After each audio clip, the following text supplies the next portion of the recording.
Hello guys, it's the Caribbean Bookworm, and yes, I've been gone for a while. I know, don't scream it.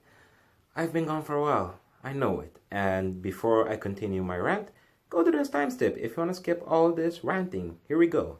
So I've been gone for a while, and I have no particularly extraordinary excuse for it. No new excuses were formed. Like, it's the same old excuse. I'm busy, school, this and that. But it's all true. I mean, yes, I'm a very busy person regarding school, and it's only going to get worse and worse. And I always try my best to balance my academic duties and my other parts of life. My whole ammo regarding YouTube, it's not a good one. It's not one that's going to get me a lot of subscribers, but I still do it because it's just fun. I've talked about this previously before. But I basically try to upload at least one video per month. I don't know if I always accomplish this, probably not, but I try my best because I try to stay at least somewhat consistent in this messy uploading schedule that I have. But I've read a really nice comment on one of my old videos from Louisity, and he also gave me a shout out, and I really appreciated that. That was really nice of you, man. And I shall give you a shout out as well. Yes, that's more of my story. I just had to thank Louisity for the shout out, and I'll leave the link to his channel down below and kind of give you guys an explanation of where I've been. But anyways, besides that, today we got a Carl Sagan book to review, Billions and Billions by Carl Sagan.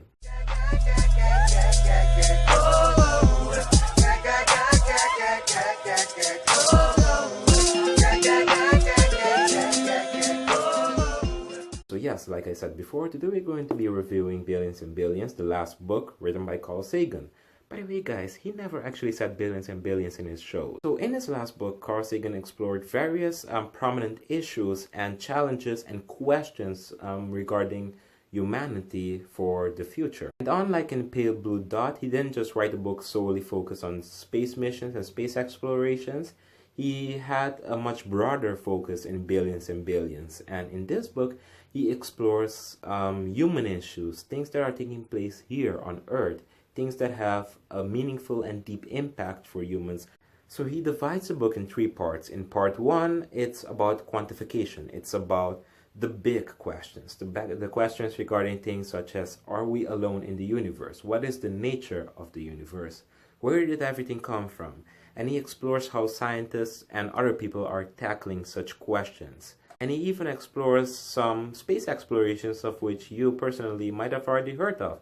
Space explorations from, well, for us at least, from the past, but then it was like the big hype. For such an example would be the Huygens space probe. This space probe was sent to basically study the atmosphere of Saturn, the chemical components, and also the features of its largest moon, Titan. The moon Titan is one of the most interesting natural satellites in the solar system. It's one of the only other celestial bodies of which contain an actual thick atmosphere. And also it's the only other celestial body in the solar system of which contains liquid on it, liquid on the surface, like actual lakes and oceans. One of the only ones besides, again, the Earth. But the main difference is that the lakes on the moon Titan are made mainly out of the organic compound methane, an alkane, instead of the typical hydrogen dioxide oceans here on Earth. So it's a fascinating celestial body to study and maybe even look for signs of life. But of course, back in 1996, when this book was released, they didn't even send the Huygens space probe yet, so we didn't know a lot about Titan. So those are some of the interesting questions tackled in part one. In part two, it's more about political dilemmas and especially regarding environmental issues. So in other words, climate change. And ironically, scientists, and especially planetary scientists, study the effects of greenhouse gases on extreme proportions by studying a planet that's not Earth. In the last part, in part three, he deals with much more human issues. So instead of looking at environmental issues and politics, he looks at moral issues, like things regarding when it's justifiable to commit abortion, issues regarding different ideologies and religions, the rapid technological advancements made in society, and things that can drastically affect human civilization. By no means is Billions and Billions a perfect book. At times it requires a lot of dedication to go through because it's not an easy read. Carl Sagan kind of like expects his readers to think along with him.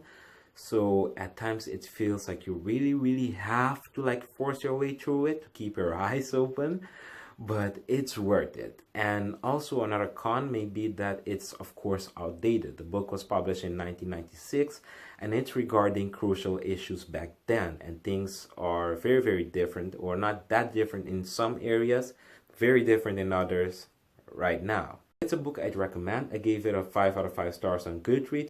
But the book is by no means a book that you have to read. Like, it's not this really mind-blowing thing. Like, you have to read this, you have to read that, you have to read that, you have to read that. Like, you don't. If anything, a book I'd really recommend everyone to maybe give a shot if they manage to get the opportunity, by Carl Sagan, would be either Cosmos or The Demon Haunted World. Like, those two books, Cosmos, if you're more of a science person, more like a science fan, like I'd say Cosmos, especially astronomy, then Cosmos is a necessity. And The Demon Haunted World is, I think, important for everyone because it's regarding pseudoscience, issues regarding things such as homeopathy, people who claim to be psychic, and alien encounters, and all these things of which people can easily like be able to believe. Like, if anything, if you had to read like one Carl Sagan book in your life, I cannot praise The Demon Haunted World more than I already have. Billions and Billions is more for those like hardcore Carl Sagan fans, like people who are really interested in his personal views, of which are very interesting. They're very liberal and they feel relatable. Also, the final chapter of this book, In the Valley of the Shadows, is a really touching chapter because, well, it's called In the Valley of the Shadows and Carl Sagan passed away in 1996. You do the math. That was my review for Billions and Billions by Carl Sagan. No promises that I will upload a review anytime soon, but I try my best. I try my best to keep up each and every month with at least one review. And if you have any book recommendations, let me know in the comments down below. So stay tuned and see you guys soon. At least I hope so. Bye.